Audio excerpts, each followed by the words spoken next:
নমস্কাৰ নতুন এটা ভিডিঅ'লৈ পুনৰবাৰ স্বাগতম জনাইছোঁ। বহুত দিনৰ পিছত আজিও আপোনালোকৰ মাজত কেইটামান মহৎ লোকৰ বাণী লৈ আহিছোঁ। আশা কৰোঁ ভিডিঅ'টো ভাল পাব। গতিকে বলক ভিডিঅ'টো আৰম্ভ কৰোঁ।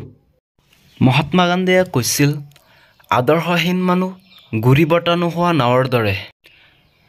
লক্ষ্মীনাথ বেজবৰুৱাই কৈছিল, ভাগ্যক বিশ্বাস নকৰিবা, বিশ্বাস কৰিবা তোমাৰ শক্তিক।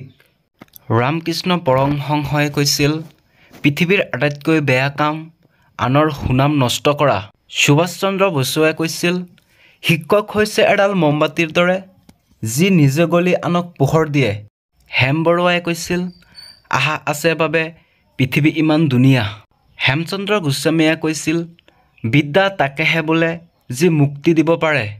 নবীন চন্দ্ৰ বৰদলৈয়ে কৈছিল, বীৰত্বৰ বল প্ৰয়োগত নহয়, সংযমতহে।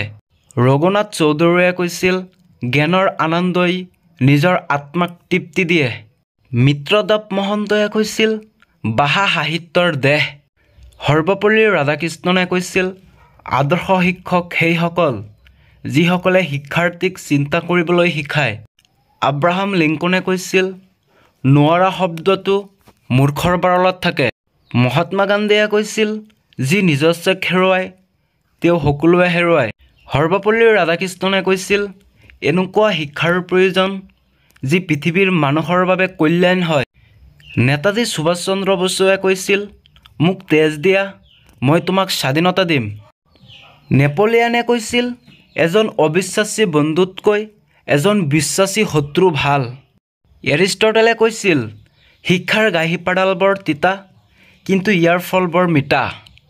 বুদ্ধদেৱে কৈছিল, কাৰো অন্যায় নকৰিবা, মিছা কথা নকবা, হিংসা নকৰিবা।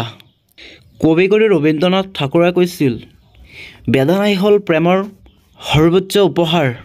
সৰ্বপল্লী ৰাধাকৃষ্ণনে কৈছিল, আমি এনেকুৱা শিক্ষা বিচাৰোঁ যি নৱপ্ৰজন্মক সামাজিক আৰু অৰ্থনৈতিক ক্ষেত্ৰত পৰিৱৰ্তন কৰিবলৈ সক্ষম হ'ব।